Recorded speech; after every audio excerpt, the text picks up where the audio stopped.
جمعہ کے آداب اور مسنون اعمال کیا ہے وہ دیکھیں گے.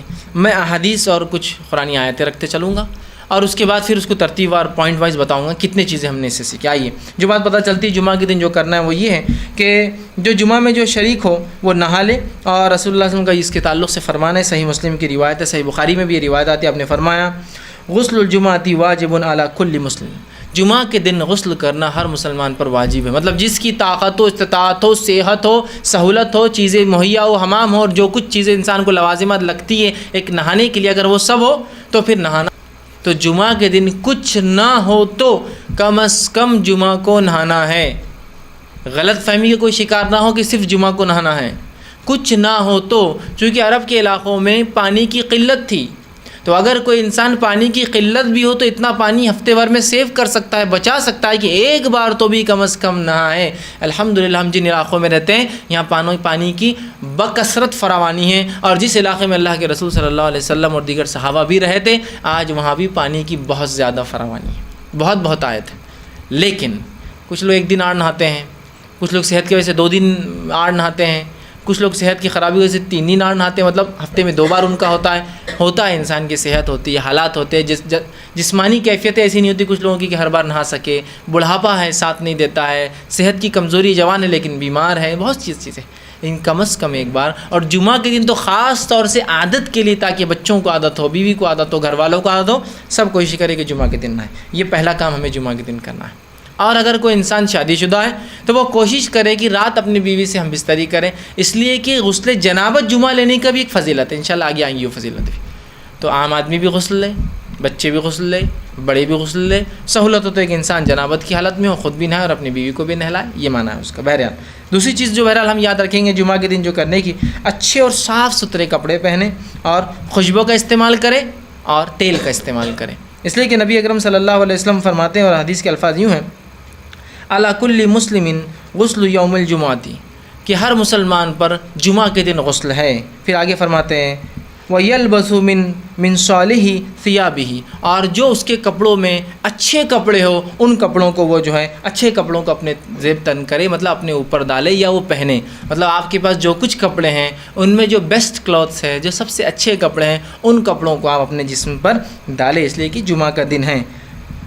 وَإِنْ كَانَ لَهُ طِيبٌ مَسَّ مِنْهُ, اور پھر آگے فرماتے ہیں اور اگر کسی کو اللہ نے خوشبو میسر کی ہے, کہ تو خوشبو بھی اس زمانے میں بہت مشکل ہوتی تھی انسان کے, اور آج بھی بہت سے لوگ نہیں لگا پاتے, تو اگر اللہ نے خوشبو میسر کی ہے تو ضرور پھر خوشبو کو لگائے. ایک روایت میں تیل کے الفاظ بھی آتے ہیں کہ تیل لگائے اور خوشبو لگائے. تو اب جمعہ کا دن ہے, غسل لیا, بس جتنے اچھے کپڑے ان کپڑوں کو آپ ڈالیے, اپنے کپڑوں میں جو اچھے کپڑے ہوں, ٹھیک ہے. اس کے بعد آپ جو ہے خوشبو لگائے, اور اللہ نے میسر کیا ہے تو خوشبو اور تیل کا ضرور جو ہے استعمال کریں. اسی طرح جو باتیں حدیث سے ملتی ہے جمعہ کے دن کرنے کی وہ یہ ہے, آپ فرماتے ہیں جو شخص جمعہ کے دن غسل جنابت کرے, یہی روایت سے میں نے آپ سے کہا کہ جو نکاح شادی شدہ اور سہولت ہو تو وہ جو ہم بستری کرے تاکہ پھر وہ جنوبی ہو اور غسل جنابت کرے. تو حدیث کے الفاظ سنیے, جو شخص جمعہ کے دن غسل جنابت کرے اور پہلے وقت میں ہی چل پڑے, غسل جنابت کیا اور اول وقت میں جمعہ کی کہاں چل پڑا, مسجد کی طرف چل پڑے, تو گویا اس نے اللہ کے تقرب کے لیے اللہ کی راہ میں ایک اونٹ قربان کیا, ایک اونٹ ذبح کیا, ایک اونٹ صدقہ کیا, جو کچھ اللہ کے تقرب میں, اللہ کے نزدیک. پھر فرماتے ہیں اور جو دوسرے وقت جائے, مطلب جو اول وقت میں نہیں گیا, سیکنڈ فیز میں گیا, دوسرے وقت میں جائے, تو اسے ایک گائے اللہ کی تقرب میں, اللہ سے قرب حاصل کرنے کے اندر اس نے کیا, ایسا اس کو ثواب ملے گا. پھر آپ نے فرمایا اور جو تیسرے وقت میں جائے, گویا ایک سینگ والا مینڈا, سینگ والے مینڈے کی فضیلت یاد رکھی, ذبح کا سینگ والا مینڈا اللہ کے تقرب میں اس نے خرچ کیا یا دیا. اس کے بعد فرماتے اور ایسا شخص جو چوتھے وقت میں جائے, بہت ہی قریب خطیب چڑھ گیا, چوتھا وقت بالکل ایک دم نماز سے قریب, چوتھے وقت میں جائے, تو اس کی مثال ہے جیسا اس نے ایک مرغی اللہ کی راہ میں قربان کی. اور جو 5ویں وقت میں گیا, دا لاسٹ کمرس جس کو بولیں گے, اس کی مثال ایسی ہے جیسے اس نے ایک مرغی کا انڈا اللہ کی راہ میں قربان کیا یا صدقہ کیا. اور پھر آپ نے فرمایا میں دیا. اور جب امام خطبہ دینے کے لیے آ جاتا ہے, ممبر پر بیٹھ جاتا ہے, تو فرشتے جو دروازوں پر ہوتے ہیں, جو اندر داخل ہونے والوں کے نام لکھتے رہتے کون کون جمعہ کے لیے آ رہا ہے, وہ رجسٹرز کو بند کر دیتے ہیں اور آ کر خطیب کا تذکیر, جو خطیب نصیحت اور وعظ کرتا ہے, وہ سننے بیٹھ جاتے ہیں. تو گویا کوشش یہ کرنی چاہیے کہ جمعہ کو خطیب کے ممبر پر چڑھنے سے پہلے آنے والا 5th ہے کہ تو اس کو انڈے کا ثواب مل رہا. تو ظاہر سی بات ہے اول آنے والا بہت جلدی آ رہا ہے, اذان سے پہلے داخل ہو جا رہا ہے. ہو سکتا ہے دوسرا نمبر اذان کے وقت داخل ہو رہا ہے, تیسرا دوسری اذان کے وقت داخل ہو رہا ہے جو خطیب چڑھ رہا ہے. لیکن یہ تمام لوگ جو ہے خطیب کے ممبر پہ بیٹھنے سے پہلے آ رہے ہیں. اس کے بعد تو فرشتے اپنے رجسٹرز بند کرتے ہیں اور آ کر واعظ و نصیحت سننے بیٹھ جاتے جو خطیب دے رہا ہے. سمجھ رہے ہیں بات کو؟ تو کوشش کیجئے جمعہ کے دن جتنی جلدی ہو سکتا ہے ہم چل پڑے, ہے نا. لیکن کیا ہوتا ہے چیزوں کی اہمیت جب تک سمجھ میں نہیں آتی ہے نا تو لوگوں کو اول جانا دوم جانا اس کی اہمیت بھی نہیں سمجھتی. ایسا ہوتا ہے نا, واپس نہیں سمجھتی. لیکن اگر کوئی کہہ دے کہ کرکٹ میچ ہے, انٹرنیشنل لیول تو چھوڑ دیجئے, لوکل اسٹیٹ میچ ہے اور میرے پاس کچھ ٹکٹس ہے. اب ٹکٹس ایسے ہے کہ وہ تو ایک اسپیشل VIP لان ہوتا ہے, اس کے بعد جنرلی اسٹیڈیمس میں نمبر سے نہیں ہوتے ہیں, لوگ ترتیب میں بٹھاتے جاتے جیسے لوگ آتے ہیں. تو جو سب سے وہ لائیں گا وہ سب سے نزدیک کی سیٹ پائیں گا اور سب سے نزدیک سے گیم دیکھ سکتا ہے. تو وہاں کیسا اجلت کرتا ہے آدمی کہ جلدی جا کر وہاں بیٹھیں گے تو نزدیک سے دیکھیں گا. کوئی سیلیبریٹی آ رہا ہے, کوئی ایسا شخص جو سٹار ہو, چاہے اسپورٹس کے اندر ہو یا فلموں کے اندر فلاں ہو, تو اس کو دیکھنے کے لوگ کیسے آگے کھڑے ہونا پسند کرتے ہیں. اس کے لیے جو ٹکٹ جو قیمتیں ہوں, ہے نا, اول, چونکہ اس کو اہمیت دی جا رہی ہے. میں یہ کہنا چاہ رہا ہوں جمعہ کی بھی اہمیت سمجھیے, اس کو اہمیت دیجیے کہ آج تو جلدی جانا ہے, دوسروں سے آگے پہنچنا ہے, ممبر سے نزدیک بیٹھنا ہے, خطیب کے نزدیک بیٹھنا ہے تاکہ وہ دکھے مجھے, اس کو میں غور سے سنوں. بہت اہم ہے ادر کی. تو کتنی باتیں آ گئی اس حدیث کے اندر. جنابت کا غسل لے, جلدی جائے, 5 وقت بتا دیے گئے. پہلے وقت میں جانے والا اونٹ کی قربانی کے برابر ثواب, گائے کی قربانی کے ثواب, مینڈے کی قربانی کا ثواب, مرغی, اور پھر انڈے کا آخری. اور اس کے بعد تو پھر رجسٹر کلوز ہے, فرشتے جا کر سنتے بیٹھ جاتے ہیں جو خطیب واعظ و نصیحت کرتا ہے. اسی طرح جو ہم کو جمعہ میں کیے جانے والے اعمال کے تعلق سے پتہ چلتا ہے وہ یہ ہے کہ مسجد میں داخل ہونے کے بعد جتنی نوافل آسانی سے ہو سکیں اتنے پڑھیں. اس لیے کہ نبی اکرم صلی اللہ علیہ وسلم نے اس کا ارشاد, اس کا حکم دیا.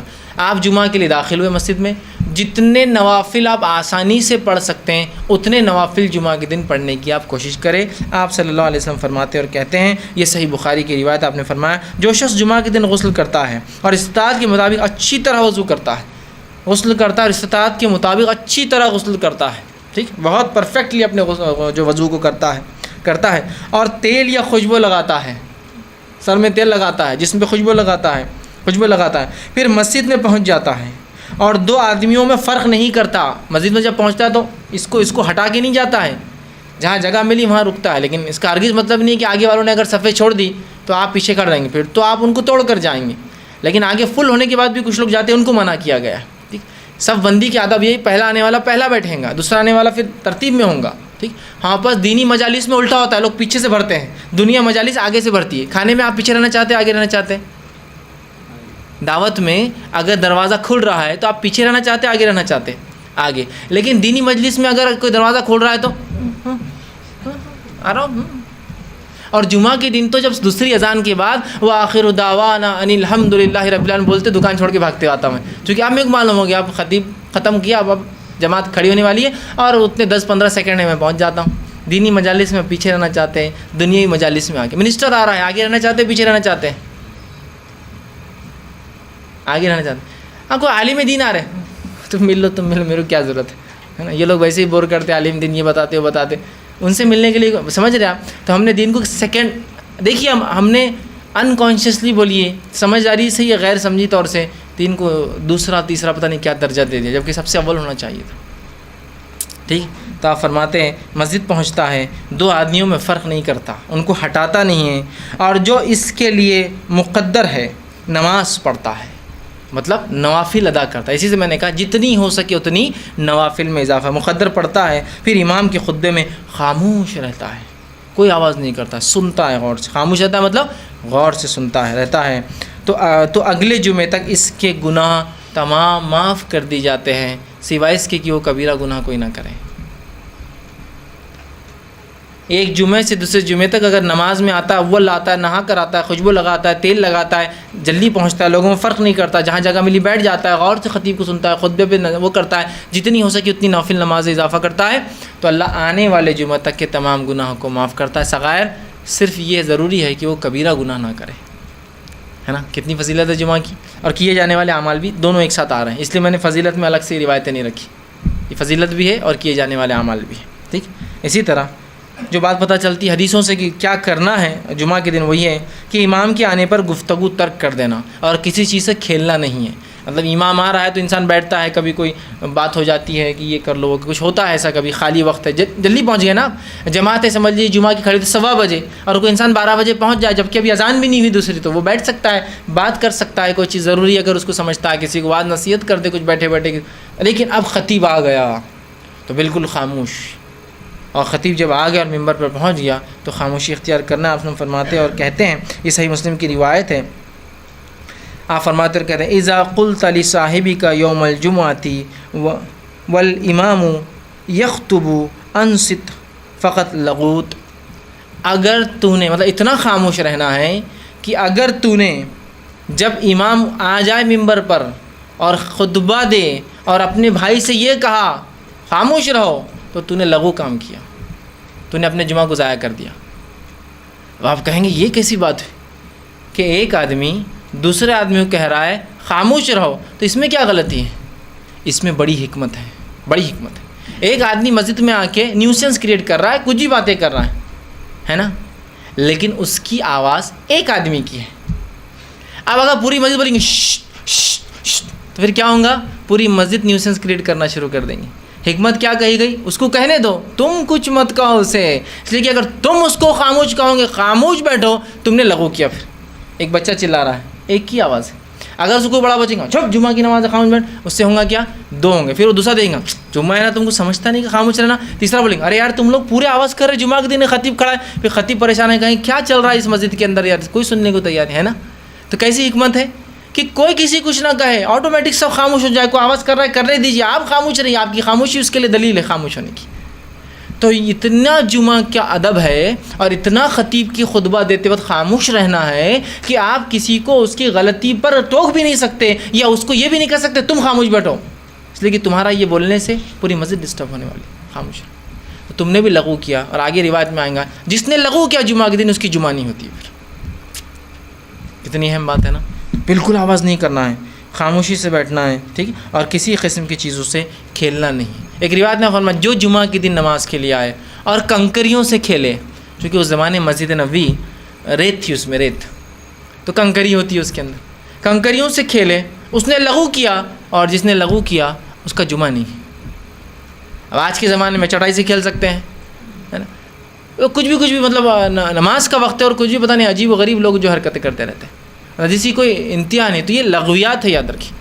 ایک مرتبہ ایک مسجد میں میں نے دیکھا کہ اے سی چل رہا اور اے سی نیچے سے کالمز میں سے ہوا آ رہی ہے اس کے اندر. تو ایک جناب وہ نماز خطبہ خطیب دے رہا ہے اور وہاں کھیل رہے، ہوا اتنی اچھی دستی سکھا رہے ہیں، پھر اس پہ کھیل رہے ہیں، وہ دستی اڑ کر اوپر آ رہی ہے، اس کو وہ کر رہے ہیں. پھر ان کے بچے نے بھی دیکھ لیا، اس نے بھی ٹیشو پیپر لا کے اندر ڈال رہا ہوا، ہوا نکل کے آ رہی ہے اسے. یہ بھی لغو ہے. شطرنجیوں سے کھیلنا لغو ہے نا. اسی طرح کنکریاں اگر آپ کسی میدان میں پڑے تو لغو ہے. کسی چیز کو بیٹھے بیٹھے آپ بس کریدتے رہتے، یہ سب لغو ہے. مطلب یہ کہ کانشیسلی یا انکانشیسلی خطبہ سننا ہے، تم کہیں بھی اپنے ہاؤ باؤ ہاتھ پیر کہیں بھی نہ ہو، پورا کانسنٹریٹ خطیب کی طرف. اور ظاہر سی بات ہے جب کوئی چیز سے انسان کھیلے گا تو اس کا تھوڑی کانسنٹریشن ادھر رہے گا، ہے نا. تو کہا کھیلنے سے بھی منع کیا اور خاموش بٹھانے سے بھی منع کیا. اسی طرح آپ نے اور فرمایا اور کہا مسل حسا فقط لگا ومن لگا فلا جمعۃ لہ. جس نے جو ہے کنکریوں سے کھیلا جمعہ کے دن، کیونکہ اس زمانے کنکریاں تھیں، تو اس نے جو ہے لغو کیا، اور جس نے لغو کیا اس کا جمعہ نہیں ہوتا. کتنی اہم بات ہے نا، کتنی اہم بات ہے. اب ہمارے پاس اللہ رحم کرے کچھ لوگوں کو تو ہند پاک میں ہم دیکھتے عادت ہی ہوتی ہے صرف چلانے کی. مسجد میں یہ نہیں ہے چٹائی لاؤ، یہ فلاں کرو. آپ کر سکتے جمعہ میں چٹائی میں کمی ہے، آواز برابر نہیں آ رہی، لیکن یہ بالکل خاموشی سے آپ جائیں گے، چٹائی لائیں گے، بچھائیں گے. چونکہ ضروری ہے باہر گرمی ہے، دھوپ کی شدت ہے، آدمی نیچے نہیں بیٹھ سکتا، لیکن چلانا چیخنا پورا مینجمنٹ اپنی جو ہے پورا جس کو کہیں گے لیڈرشپ دکھانا شروع کر. جمعہ چل رہا اور لیڈرشپ چل رہی ان کی ادھر، یہ بچھاؤ، سمجھتا نہیں کہ ہمارے اتنے لوگ آتے ہیں مسجد میں، یہ ان کا اپنا چلتے رہتا. یہ جمعہ کے بعد بھی ہو سکتا ہے، یہ بعد میں مینجمنٹ کو بولا جا سکتا ہے، اتنے ہی شدت سے بولا جا سکتا ہے. بعد میں تو لوگ اور زیادہ ہوں گے اگر آپ کو لوگوں کو بتانا ہی ہے تو، لیکن وہاں ہم کرتے چونکہ ہم کو ادب ہی نہیں پتہ جمعہ کا. ٹھیک، تو کہا پھر اس نے لغو کیا، اور جس نے لغو کیا اس کا جمعہ نہیں ہوتا ہے. ٹھیک. اسی طرح فرماتے ہیں اگر کوئی شخص مسجد میں اس وقت آتا ہے جب امام خطبہ دے رہا ہے تو اسے پہلے تحیۃ المسجد پڑھنا ہے اور پھر نیچے بیٹھنا ہے، سیدھا نہیں بیٹھنا ہے. اس لیے کہ نبی اکرم صلی اللہ علیہ وسلم نے اس تعلق سے فرمایا اور آپ کے زمانے میں ہوا یہ کہ ایک شخص آیا, آپ نے فرمایا اذا جاء احدکم اليوم الجمعۃ والامام یخطب, کہ تم میں سے جب کوئی شخص مسجد میں داخل ہو اور امام خطبہ دے رہا ہو تو آپ نے فرمایا فلیرکع رکعتین ولیتجوز فیہما, کہ تم میں سے کوئی شخص مسجد میں داخل ہو جب خطیب خطبہ دے رہا ہے تو وہ کیا کرے کہ وہ جو ہے 2 رکعتیں پڑھ لے, ہلکی پڑھے لیکن بہت لمبی نہیں, ہلکی 2 رکعتیں پڑھ لے اور وہاں جو ہے بیٹھ جائے تخفیف کے ساتھ, ہلکی 2 رکعتیں پڑھ لے اور پھر بیٹھ جائے, ہے نا. کیا فرمایا آپ نے کہ اگر تم میں سے کوئی شخص مسجد میں داخل ہو, امام خطبہ دے رہا ہو تو تم 2 رکعتیں ہلکی پڑھو اور پھر کیا کرو وہاں بیٹھ جاؤ. ہمارے پاس کیا ہوتا ہے, خطبہ چل رہا ہے تو نماز نہیں پڑھ سکتے, تو پھر وہ خطبے میں آتا ہے ایسا جھکتے جھکتے آتا اور اندر گھس جاتا خطبے میں.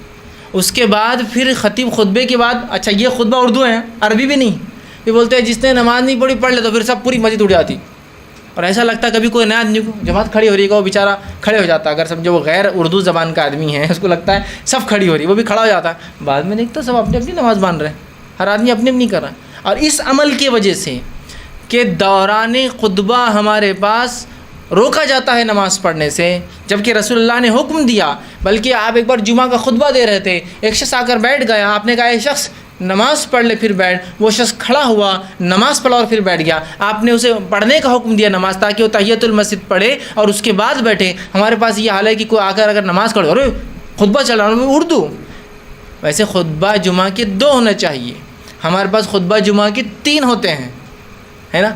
ایک اردو میں پہلی اذان کے بعد ممبر سے نیچے, ایک عربی میں دوسری اذان کے بعد ممبر کے اوپر, پھر خطیب بیٹھتا ہے بیچ میں ایک بار پھر کھڑا ہوتا ہے, پھر وہ تیسرا ہوتا ہے مطلب دوسرا خطبہ عربی میں ممبر پہ سے.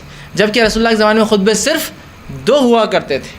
اب دوسری اذان کے بعد, مطلب معاف کرنا آپ کے زمانے میں تو دوسری اذان نہیں ہوتی, ایک ہی ہوتی. اذان کے بعد خطیب کھڑا ہوتا سیدھا ایک, اس کے بعد بیچ میں بیٹھ کر اٹھتا 2. تو دوسرے خطبے کی مطلب پہلا جو اردو میں ہے جو کہ خطبہ ہے بھی نہیں مسنونہ, جو ممبر سے ہٹ کر کرسی بیٹھ کر ایک صاحب دیتے رہتے ہیں, جبکہ سنت ہے کہ ممبر پہ چڑھ کے دیا جائے, یہ ایک نئی بدعت ہے ہمارے پاس جو ایجاد کر دی گئی. اور حد یہ ہے کہ پھر اس میں نماز نہیں پڑھنے دے رہے آپ. اور چونکہ بعد میں اعلان ہوتا ہے کہ جس نے نفل نہیں پڑھی پڑھ لے, سب اٹھ کر پڑھتے ہیں, تو جو پہلے آتا ہے وہ اس لیے نہیں پڑھتا ہے کہ بعد میں سب پڑھیں گے تو اچھا لگتا ہے اپن بیٹھے ہوئے ہیں, تو اس نے بھی نہیں پڑھتا ہے, ایک سنت تو ختم کرتا ہے, جمعہ میں بیٹھ جاتا ہے, پھر اعلان ہوتا ہے کہ پڑھ لو, تو پھر سب کھڑے ہوتے ہیں, پوری مسجد ایسی کھڑی ہوتی ہے جیسا کہ جماعت کھڑی ہو رہی ہے, لیکن سب اپنی اپنی پڑھتے ہیں. پھر خطبہ اذان ہوتی ہے اور پھر خطبہ ہوتا ہے. کیسے ہم سنتوں ختم کر رہے ہیں ایک کے بعد ایک. نہیں کر لیے تو کیا ہوا, بیٹھ گئے تو کیا ہوا, بس یہی تو مسئلہ ہے نا. تو امام خطبہ دے رہا 2 رکعت پڑھ کے بیٹھ جائے. اسی طرح جو ہے جو شخص مسجد میں بیٹھنے والوں کی جو ہے گردنیں پھلانگتے ہوئے نہ آئے, اور نہ ہی ان کے درمیان فرق کر کے بیٹھے.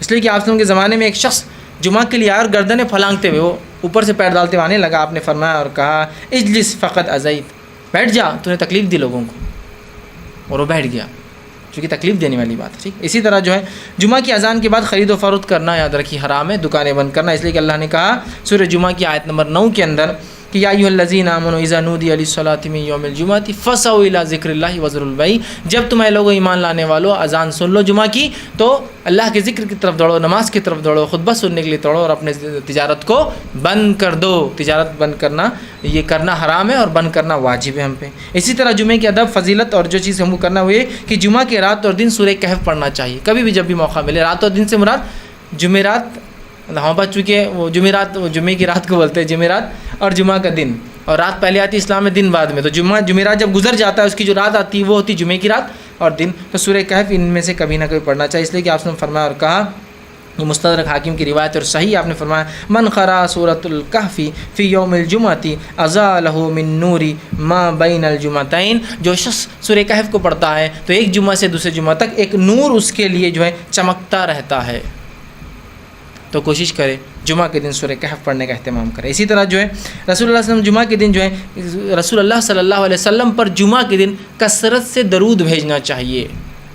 آپ صلی اللہ علیہ وسلم نے فرمایا کہا جمعہ کے دن اور رات، یہ بحقی کی روایت اور حسن درجے کی حدیث ہے، جمعہ کے دن اور رات کثرت سے مجھ پر درود پڑھا کرو، جو اس کی تعمیل کرے گا میں قیامت کے دن اس کے لیے گواہ اور سفارشی بنوں گا۔ جمعہ کے دن خاص طور سے رسول اکرم صلی اللہ علیہ وسلم پر درود زیادہ سے زیادہ بھیجنا چاہیے۔ اسی طرح جمعہ کے دن کثرت سے زیادہ دعا کرنی چاہیے، اس لیے کہ آپ صلی اللہ علیہ وسلم نے فرمایا اور کہا کہ جمعہ کے دن ایک ایسی گھڑی آتی ہے، یہ صحیح مسلم کی روایت، ایسی گھڑی آتی ہے جس میں مانگی گئی دعا اللہ رد نہیں کرتا ہے۔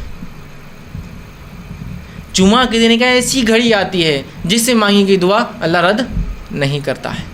کچھ علماء نے لکھا یہ خطیب کے ممبر پہ چڑھنے سے لے کر اترنے تک کا بیچ کا وقت ہے، اور کچھ نے کہا کہ یہ عصر سے مغرب کے بیچ کا وقت ہے، واللہ عالم، ہم نہیں جانتے، لیکن آپ جب وقت ملے جمعہ کے دن کثرت سے دعا کرتے رہیں۔ تو آئیے جمعہ کے دن کیا کیا کام کرنا ہے وہ ایک بار فہرست رکھ دیتا ہوں۔ پہلے غسل لینا ہے، پہلا کام جو کرنا ہے غسل لینا ہے، ہو سکے تو غسل جنابت لیا جائے، ٹھیک ہے، بیوی سے ہم بستری کی جا رہا تو غسل لینا ہے یا غسل جنابت لینا ہے۔ دوسرا کام جو ہے اچھے کپڑے پہننا ہے جو کچھ میسر ہو۔ تیسرا کام خوشبو لگانا ہے اللہ اگر نے دیا تو۔ چوتھا کام جو ہے تیل لگانا ہے اللہ رب العزت نے استطاعت دی ہے تو۔ پانچواں کام جو ہے وہ یہ ہے کہ جنوبی ہونا، اللہ اگر جنابت میں اگر لیتا تو اچھی بات ہے۔ چھٹی چیز یہ خطبے سے پہلے مسجد میں آنا، یہ بڑا افضل ہے۔ ساتویں چیز یہ کہ جمعہ سے پہلے جو ہے جتنی ہو سکتی اتنی نوافل کا اہتمام کریں۔ آٹھویں چیز جو ہے خاموشی کے ساتھ خطیب کا خطبہ سنیں، اس سے نزدیک بیٹھے، اس کی طرف دیکھتے رہیں۔ اسی طرح دو آدمیوں کے بیچ میں جو ہے نویں چیز فرق نہیں کرنا ہے یا ان کے بیچ میں نہیں بیٹھنا ہے۔ دسواں کام یہ ہے کہ خطبے میں جو ہے بات چیت نہیں کرنا ہے، خاموشی اختیار کرنا ہے۔